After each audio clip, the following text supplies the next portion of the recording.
Ituturo ko sa inyo mga kaibigan kung paano ninyo babaguhin ang style ng buhay ninyo o pamumuhay ninyo. Kung ikaw ngayon ay mahirap, kaya mong baguhin ang sarili mo. Ituturo ko sa iyo line by line, step by step kung paano mo maabot yung pagbabago na inaasahan mo sa buhay mo.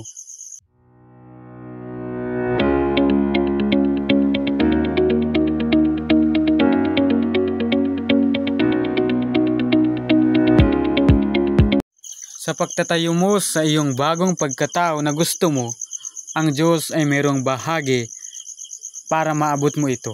At kung ang Diyos ay mayroong bahagi para maabot mo ito, ikaw ay mayroon ding bahagi para maabot mo yung pagkataong gusto mong maging. Ituturo ko sa iyo kung paano mo maabot yung pagkataong gusto mong maging. Una, sa pagtatatag ng isang bagong pagkatao, ang unang dapat linawin ay ang paglalagay o pagtatakda ng isang larawan ng pagkataong iyong itatayo.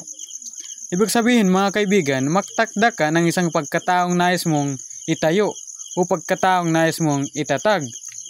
At para makapagtakda ka ng pagkataong gusto mong itatag o itayo o pagbabago na para maabot mo ang pagbabagong gusto mo,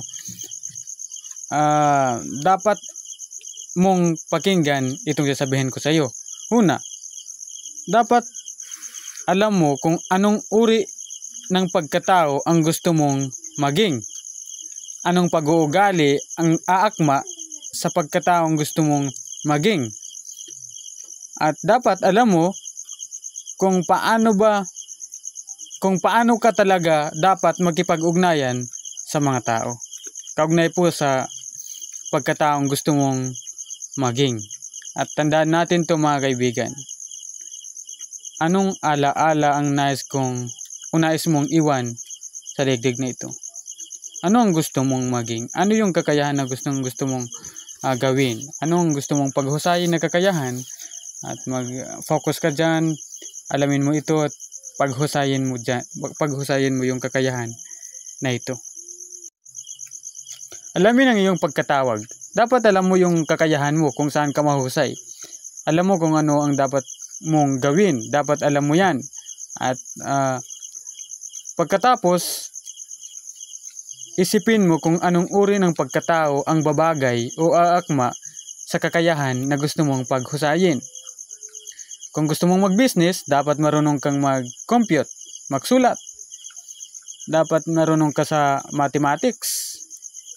Kung ano ang gusto mong maging, dapat yung pagkatao mo ay akma o bagay sa plano, sa pananaw na gusto mong maabot sa buhay.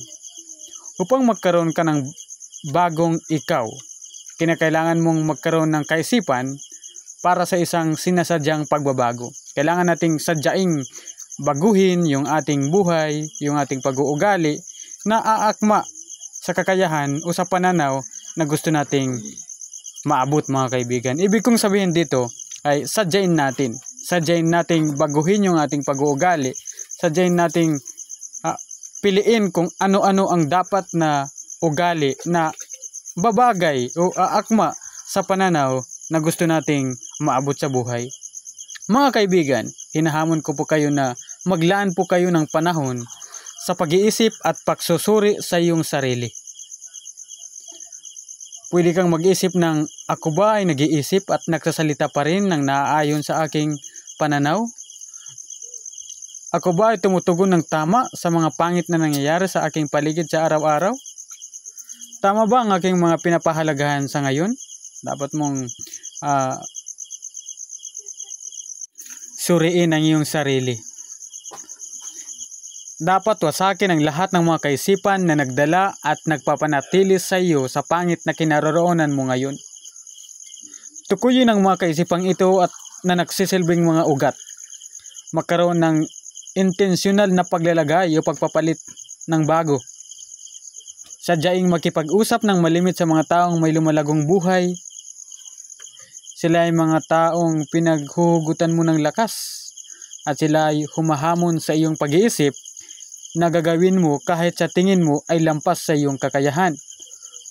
magkaroon ng isang malinaw na pananaw na aabutin at mga layunin at detalyadong gagawin ng konti-konti sa bawat araw. Kailangan mong alpasan at pakawalan ang lahat ng iyong mga nakaraan. Tandaan natin ito mga kaibigan, at huwag nang pahintulutan pang muli na makialam sa iyong patutunguhan. Kailangan magkaroon ka ng ipinagpapatuloy na ginagawa araw-araw kahit maliit na gawain man yan na may kinalaman sa pananaw na gusto mong abutin sa buhay. Magtatag ng mga bagong kinahihiligan, bagong dapat isipin at bagong dapat na gawin. Kung mayroong pinakamahalagang dapat pagtuunan sa buhay ay ang paglalaan ng mga kinakailangang mga bagay para sa ikatatag ng iyong bagong pagkataong gusto mong maabot. Halimbawa, pagbabasa ng mga aklat, pagdalo sa mga pag-aaral na may kinalaman sa iyong pananaw. Anong mga bagay ang dapat mong ipundar na may kinalaman sa iyong pagkatawag? Sa iyong pagpapatuloy na pagsulong, maging handa sa pag-a-adjust ng iyong mga plano kung kinakailangan. Mamuhay ka kaugnay sa ngayon, hindi sa iyong mga nakaraan. Sa iyong pagtatayo ng isang bagong pagkatao, magsimula ka sa maliit, ngunit tukoy na mga hakbang. Halimbawa, magtakda ka ng isang katotohanan o kaisipan kung saan doon lang iikot ang isip mo, pagpapasya mo sa buong maghapon.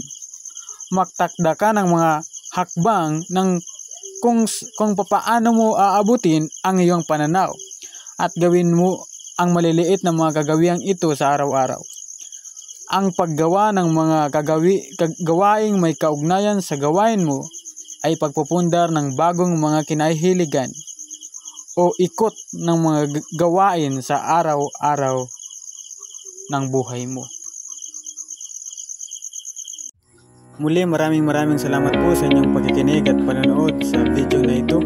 Pinagpala po kayo ng ating Panginoon. Lagi po nating tandaan mga kaibigan, maunawaan mo ang katotohanan at ang katotohanan ang magpapalaya sa iyo.